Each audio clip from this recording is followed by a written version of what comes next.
জীবনে ক্ষমা চাওয়া তাও কিছুটা সহজ, ক্ষমা করতে পারা অত্যন্ত কঠিন। ক্ষমা 2 অক্ষরের এই শব্দ হতে পারে, কিন্তু অত্যন্ত বড় এই শব্দ, অত্যন্ত গুরুত্বপূর্ণ এই শব্দ। কখনো কখনো অন্য কাউকে ক্ষমা করে দেওয়া তাও কিছুটা সহজ কাজ, কিন্তু নিজেকে ক্ষমা করতে পারা অত্যন্ত কঠিন হয়ে দাঁড়ায়। অতীতে যদি আমাদের এমন কোনো ভুল হয় যে কারণে আমরা নিজেকে ক্ষমা করতে পারি না, অনেক সময় এমন কিছু ভুল করে বসি যে বিষয় শুধু আমরাই জানি, কিন্তু আমরা নিজেকে ক্ষমাই করতে পারি না। আর আমাদের বিকাশ সেখানেই স্তব্ধ হয়ে যায়।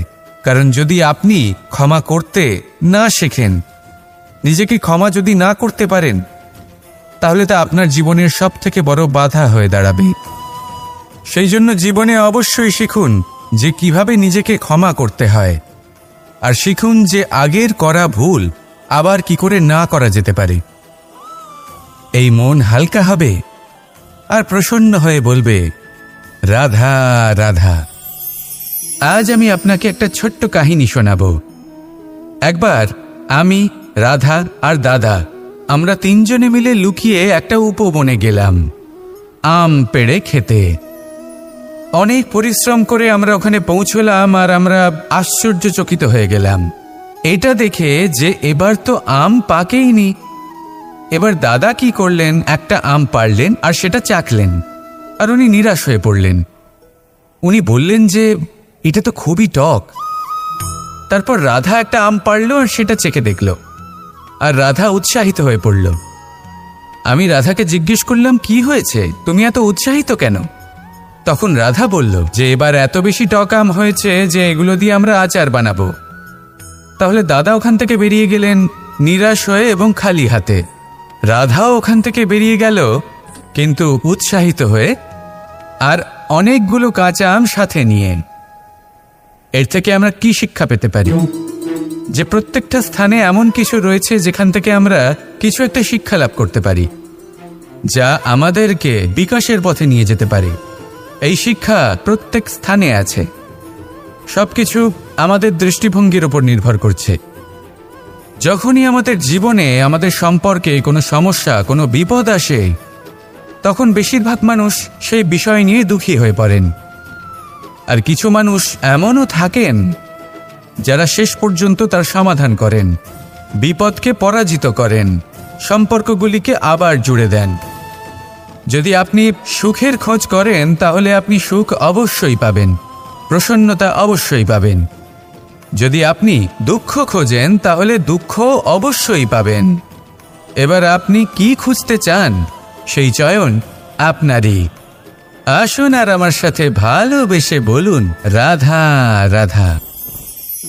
মুঠো হাতের শক্তি বেশি, মুঠো খুললেই তা দুর্বল। তা এমন কি থাকা উচিত এই বন্ধ মুঠোয় যা লাখের সমান? মানসিকতা এবং স্বপ্ন। মানুষ জন্মগ্রহণ করে, তার মানসিকতা সময়ের সাথে উন্নত হয়। মানসিকতা অনুযায়ী সে স্বপ্ন দেখে, আর সেই স্বপ্ন সার্থক করতে সে পরিশ্রম করতে থাকে। কিন্তু খুব গুরুত্বপূর্ণ একটা কথা আছে যা আপনার মনে রাখা উচিত। আপনার এই মানসিকতা, আপনার এই স্বপ্ন, তা যেন আপনার নিয়ন্ত্রণে থাকে। আপনার বন্ধ মুঠোয় যেন এর লাগাম থাকে, আপনি যেন এর প্রভু হন। যদি তা হয় তবেই আপনি লাভবান হবেন। যদি এরা আপনাকে নিয়ন্ত্রণ করতে থাকে, যদি আপনার মুঠো খুলে যায়, না পথ আপনার নিয়ন্ত্রণে থাকবে, না মানসিকতা থাকবে, না স্বপ্ন নিয়ন্ত্রণে থাকবে। আর যদি তাই হয় তাহলে আপনি আপনার ভবিষ্যৎ নষ্ট করে ফেলবেন। তাই নিয়ন্ত্রণ করতে শিখুন নিজের বিচার বুদ্ধি, নিজের মানসিকতা, নিজের স্বপ্নকে। নিজের এই স্বপ্ন পূরণ করুন আর আমার সাথে ভালোবেসে বলুন, রাধা রাধা। যত শক্তিশালী এই মন, তত শক্তিশালী এই শরীরও। এই যে আমাদের শরীর, এটা আসলে কি? এ হলো একটা রথের মতো। আর একটা রথ ততক্ষণ চলতে পারবে না যতক্ষণ না তাকে কোনো সারথি চালাবে। এই মন হলো শরীরের সারথি। এবার ভাবুন, যদি এই সারথি শক্তিহীন হয়, দুর্বল হয়, তাহলে এই রথের কি হবে? এটা উচিত পথে চলতে পারবে না, উচিত গতিতে চলতে পারবে না, মন মতো স্থানে এটা পৌঁছতেও পারবে না। সেই জন্য মনের শক্তি অত্যন্ত প্রয়োজনীয়। এবার মনের শক্তি আমরা কোথা থেকে লাভ করি? দৃঢ়তার শক্তি থেকে। এবার এই শক্তি আমরা কিভাবে বাড়াতে পারি? আমরা প্রতিদিন কিছু নতুন স্থির করি, কিছু ছোট কিছু বড়, আর যেই আমরা নতুন কিছু পূর্ণ করি আমাদের মনের শক্তি বেড়ে যায়। আর যদি পূর্ণ না করতে পারি মনের শক্তি কমে যায়। একটা দেওয়ালের মতো ছোট ছোট ছোট ছোট শিলা আমরা একটার পর একটা স্থাপন করে একটা দেওয়াল তৈরি করি। এতগুলো পাথর যখন একত্রিত হয়ে যায় তখন এমন এক দেওয়াল তৈরি হয় যাকে ভাঙা প্রায় অসম্ভব হয়ে দাঁড়ায়। সেরকমই হয় মন এবং দৃঢ়তা। ছোট ছোট কাজ করে নিজের লক্ষ্য পূর্ণ করুন। এই লক্ষ্য যদি পূর্ণ হয় তবে মনের শক্তি বাড়বে। কিছুটা এইভাবে যে যত বড়ই বিপদ আসুক না কেন সেই বিপদ নিজে হার মেনে নেবে, কিন্তু আপনার মন ততটাই শক্তিশালী থাকবে। তাই মনের শক্তি বাড়াতে থাকুন যাতে আপনি উচিত পথে চলতে পারেন, উচিত গতিতে চলেন আর মনোবাঞ্ছিত স্থানে পৌঁছতে পারেন। তবেই এই মন প্রসন্ন হয়ে বলবে, রাধা রাধা। মানুষ সবসময় চায় যে তার জীবনে যেন কখনো কোনো সমস্যাই না আসে। সে চায় তার জীবন যেন শুধুমাত্র শান্তি এবং সুখের দ্বারা পূর্ণ থাকে। কিন্তু এই চাহিদা অনুচিত কিছু নয়। আমরা সবাই এটাই চাই যে জীবনে সুখ থাক, শান্তি থাক। কিন্তু এই কথা সবসময় মনে রাখবেন, যে সূর্য উদিত হন সংসারকে প্রকাশমান করেন, দুপুরবেলায় সংসারকে রৌদ্র প্রদান করেন, সন্ধেবেলায় তাকেও অস্ত যেতে হয়। এবার আমাদের জীবন চক্র কিছুটা এরকমই। কোনো কিছুই চিরকাল একরকম থাকে না। কখনো এই নদীকে দেখুন যা বয়ে চলেছে। এই নদী যা বয়ে চলেছে তার পথেও অনেক বিপদ আসে। বড় বড় পাথরের সম্মুখীন হয়ে তাকেও সামনে এগিয়ে যেতে হয়। একটি পুকুর যা চারদিক থেকে ঘেরা, তার জীবনে কিন্তু কোনো সমস্যা নেই। কিন্তু এই সংসারে পুকুরের পুজো করা হয় না, পুজো করা হয় নদীকে। মনে রাখবেন, সমস্যার ঊর্ধ্বে তিনি উঠতে পারেন যিনি সমাধি লাভ করেছেন, যিনি এই সংসারেই নেই। যিনি এই সংসারে আছেন এবং জীবিত আছেন, তার জীবনের সমস্যা হলো শ্বাসবায়ুর মতোই গুরুত্বপূর্ণ। আসুন আমার সাথে ভালোবেসে বলুন, রাধা রাধা। ধন, সম্পদ, ঐশ্বর্য, মানুষ হয় নিজের সৌভাগ্যের দ্বারা এগুলো লাভ করে থাকেন বা কর্মের দ্বারা। সৌভাগ্য আসলে কি? গ্রহের দশা যা প্রত্যেক মুহূর্তে বদলাতে থাকে। কর্মের মাধ্যমে যখন আপনি ধন অর্জন করেন তখন সেই ধন আপনার আগামী প্রজন্ম লাভ করে। সেটা হয় সে ভোগ করে বা তার জন্য তার ভোগান্তি হয়। আর এটা নির্ভর করছে আপনার কর্মের ওপরে। কি কর্ম করেছেন আপনি সেই ধনকে লাভ করার জন্য? যদি আপনি সৎপথে চলেন, নিষ্ঠা ভরে আপনি কর্ম করে থাকেন এবং তার ফলে আপনি ধন অর্জন করে থাকেন, তাহলে আপনার আগামী প্রজন্ম সেটা ভোগ করবে, সেটা প্রয়োগ করবে নিজের বিকাশের জন্য। কিন্তু যদি আপনি কুকর্ম করে থাকেন, কোনো রকম ছলনা করে থাকেন এই ধন লাভ করার জন্য, তাহলে 100% আপনার আগামী প্রজন্মকে এর জন্য ভুগতেই হবে। তাহলে আপনি কি চাইবেন? যে আপনার আগামী প্রজন্ম সুখ ভোগ করবে নাকি আপনার কুকর্মের পরিণাম ভোগ করবে? নির্বাচন আপনারই। আসুন আমার সাথে ভালোবেসে বলুন, রাধা রাধা। এই সংসারে যখনই কোনো সমস্যা আসে তখন আমরা আমাদের সবথেকে বড় সম্বলের কাছে আশ্রয় খুঁজি, তা হলো আমাদের বিশ্বাস। এবার প্রশ্ন হলো এটাই যে এই বিশ্বাস কার উপর করা যেতে পারে? পরিবারের উপর, বন্ধুর উপর, নাকি তাদের উপর বিশ্বাস করা উচিত যাদেরকে আমরা কখনো সঙ্গ দিয়েছি? দেখুন, এই সংসারে বিপদের সম্মুখীন হলে কে আপনাকে সাহায্য করবে সেটা নির্বাচন করা আপনার হাতে নেই।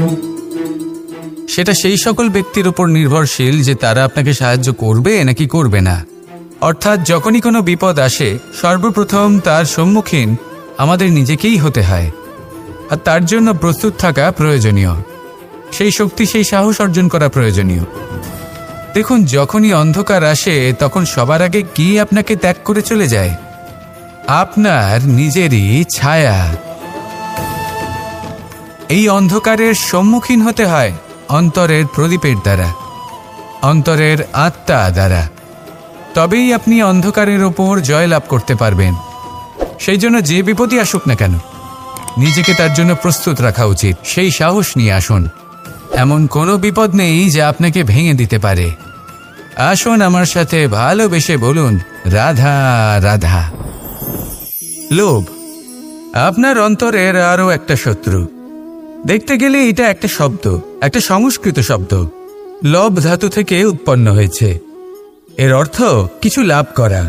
কিছু লাভ করা অনুচিত নয়, আরও কিছু লাভ করাও অনুচিত নয়, কিন্তু সব থেকে বেশি আমিই লাভ করব। আমি আরো চাই, আরো বেশি চাই, আরো বেশি পেতে চাই। এটাই হলো লোভ। আর এই লোভ যখন গ্রাস করে তখন আপনি যা পেতে চান, সে ধনই হোক বা মানই হোক, তা অর্জন করার জন্য মানুষ যে কোনো স্তরে পৌঁছে যেতে পারে। যদি মানুষ ধন অর্জন করতে চান তাহলে তার জন্য তারা অধর্মের পথেও চলতে পারেন। যদি সম্মান অর্জন করতে চান তাহলে অন্য মানুষকে ছোটও করতে পারেন। শেষ পর্যন্ত আপনার এটা মনে হতে পারে যে যদি একটু অল্পই প্রাপ্ত করতাম, কিন্তু ভালোবেসে প্রাপ্ত করতাম, এই জীবন আরো অনেক বেশি সুখী হতো। লোভ আপনার জীবনে, আপনার মনে কখন যে প্রবেশ করবে সেটা আপনি জানতেও পারবেন না। তাই এটা চিনতে শিখুন আর তৎক্ষণাৎ জীবন থেকে বাইরে ফেলে দিন। যা কিছু লাভ করতে চান তা ভালোবেসে লাভ করুন, আর সেই ভালোবাসার সাথেই বলুন, রাধা রাধা রাধা রাধা। আপনারা হয়তো ভাবছেন কি আশ্চর্য ব্যাপার, প্রত্যেকবার আমি কথা শেষ হওয়ার পরে রাধা রাধা বলি। এইবার আমি আগেই বলে দিলাম। কারণটা কি? কারণ হলো অত্যন্ত বিশেষ। প্রত্যেকবার কথা সমাপ্ত হবার পরে আপনাদের সবার মধ্যে ভালোবাসা বিতরণ করতে চাই, তাই রাধা রাধা বলি। কিন্তু এইবার এই নতুন এবং বিশেষ সূত্রপাতে প্রথমে প্রেম বিতরণ করা অত্যন্ত আবশ্যক। এবার একটা বিষয় আছে যা জানেন হয়তো সকলেই, কিন্তু বুঝতে খুব কম জন পারেন। এই প্রেম, এই আনন্দ, এই সকল কিছুর সূত্রপাত হয় নিঃস্বার্থ আবেগের দ্বারা। ঠিক যেমন একজন মাতাকেই দেখে নিন। যখনই একজন মাতা সন্তানকে জন্ম দেন তখন এই সংসার ভুলে যায় যে তার জন্য এটা একটা নতুন জন্ম। কারণ একজন নারী তখন একজন মাতৃরূপে নতুনভাবে জন্ম নেন। একজন নারী স্ত্রী ও গৃহবধূ রূপে কিছু অধিকার লাভ করে থাকেন, কিন্তু তিনি যখন মা হয়ে যান তখন তিনি শুধুই দান করতে শেখেন। নিজের সন্তানের জন্য কত কিছুই না করেন, তাকে বাৎসল্যের সাগরে ভাসিয়ে নিয়ে যায়। এই সংসারে রাজকুমার জন্ম নিতেই পারেন, তাকে রাম এবং লক্ষ্মণ কিন্তু মায়েরাই বানিয়ে তোলেন। একজন গোয়ালা জন্ম নেয়, তাকে দ্বারকাধীশ একজন মাই বানিয়ে তোলেন। পিতা হলেন সেই পর্বত যার একটা অংশ হলো তার সন্তান, কিন্তু মা হলেন সেই শিল্পী যিনি একটা পাথরকে খোদাই করে এমন এক মূর্তি গড়ে তোলেন যাকে সকলে পূজনীয় মনে করেন। তাহলে স্মরণ করুন সেই সকল মুহূর্ত যেগুলি আপনি নিজের মাতার সাথে অতিবাহিত করেছেন। অনুভব করতে পারবেন যে কিভাবে এক মুহূর্তেই এই মন প্রফুল্ল হয়ে ওঠে। এবারের কারণ কি? এর কারণ হলো এই জীবনের আসল দ্বারই হলো মমতা।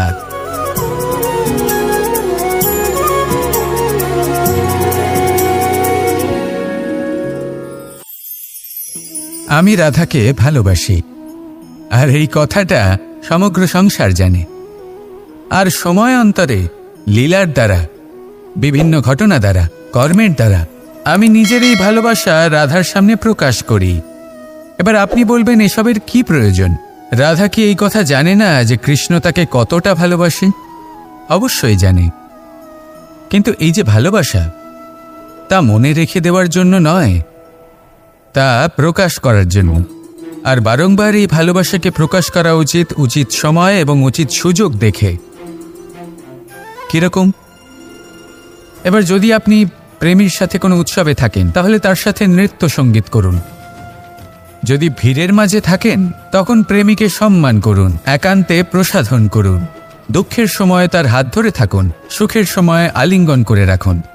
এই প্রেম যত প্রকাশ করবেন, ততই এই প্রেমের বৃদ্ধি হবে। এই প্রেম আরও বেশি গভীর হবে, অটুট হবে। তাই এই প্রেমকে মনে নয়, আপনার জীবনে স্থান দিন। মন খুলে প্রকাশ করুন আর আমার সাথে ভালোবেসে বলুন, রাধা রাধা। আমার কাছে যশোদা মা যেমন, আমার কাছে দেবকী মা যেমন, আমার কাছে ঠিক তেমনই হলেন গোমাতা। এবার ভেবে দেখার বিষয় হলো এটা যে এই সংসারে অসংখ্য প্রাণী আছে। একজন গাইকে একজন মায়ের মর্যাদা কেন দেওয়া হয়? তাহলে এর অনেকগুলো কারণ আছে। এই গাই অর্থাৎ গোমাতা, এনারা হলেন অত্যন্ত শান্ত, শান্তিপ্রিয়, কখনো কারোর কোনো ক্ষতি করতেই পারেন না। গোমাতা যে দুধ নিজের বাছুরকে পান করান, সেই দুধই আমাদেরও দেন। সেই দুধ পান করে আমরা শক্তি লাভ করি। এই দুধ থেকে আমরা মাখন, ঘি, পায়েস, এইসব সুস্বাদু খাবার লাভ করি। গোমাতার গোবর আমাদের জ্বালানি হিসেবে সাহায্য করে, যার ফলে খুব কম সংখ্যক কাঠ ব্যবহার করা যায় এবং বেশিরভাগ জঙ্গল সুরক্ষিত থাকে। গোমাতার গোমূত্র, সেটাও আমাদের কাছে লাভজনক। এর দ্বারা আমরা অনেক রোগ থেকে মুক্তি লাভ করতে পারি। গোমাতা যখন একটি বাছুরকে জন্ম দেন, তখন সেই বড় হয়ে আমাদের ক্ষেত কর্ষণ করে। সেই জন্য গাইকেও জীবনে মায়ের মর্যাদা দেবেন। যতটা সম্ভব তাকে সেবা করুন এবং ভালোবেসে তাকে পালন করুন। এই মন নিজে থেকেই প্রসন্ন হয়ে বলবে, রাধা রাধা। কখনো কোনো প্রজাপতিকে উড়তে দেখেছেন? কি সুন্দর উড়ে বেড়ায় সে, এক ফুল থেকে অন্য ফুলে, এক পাতা থেকে অন্য পাতার উপর। কিন্তু সে কিভাবে উড়তে শেখে কখনো ভেবেছেন? জন্ম থেকেই কিন্তু প্রজাপতির ডানা থাকে না। ও কিন্তু ছোট্ট একটা ডিমের আকারে জন্ম লাভ করে। তারপর সেই ডিমটি ভেঙে একটি কীট বাইরে আসে। আস্তে আস্তে সে বড় হয়, ওর শক্তি বৃদ্ধি পায়। তারপর সে সেই কীট দশা ত্যাগ করে নিজের ডানাগুলি মেলে। এই প্রক্রিয়া তার কাছে সরল নয়, অত্যন্ত যন্ত্রণাদায়ক প্রক্রিয়া, কিন্তু সে সেই যন্ত্রণা মেনে নেয়। আর তারপর আস্তে আস্তে সে উড়তে শেখে। শুধুমাত্র আকাশে উড়ে বেড়ায় তা নয়, আমাদের মনের মাঝে উড়ে বেড়ায়। এবার এই ডিম থেকে প্রজাপতি হয়ে ওঠার যে যাত্রা, এটা যতটা কঠিন, ততটাই কঠিন হয় এই সংসারে শ্রেষ্ঠ কর্ম করা, ততটাই কঠিন হয় এই সংসারে মহান হয়ে ওঠা। সেই জন্য প্রয়োজনীয় প্রচেষ্টা এবং সময়। নিরন্তর প্রচেষ্টা করতে থাকুন, পর্যাপ্ত সময় নিন এবং আপনি নিজেকে এই আকাশে উড়ন্ত অবস্থায় পাবেন। আসুন আমার সাথে ভালোবেসে বলুন, রাধা রাধা।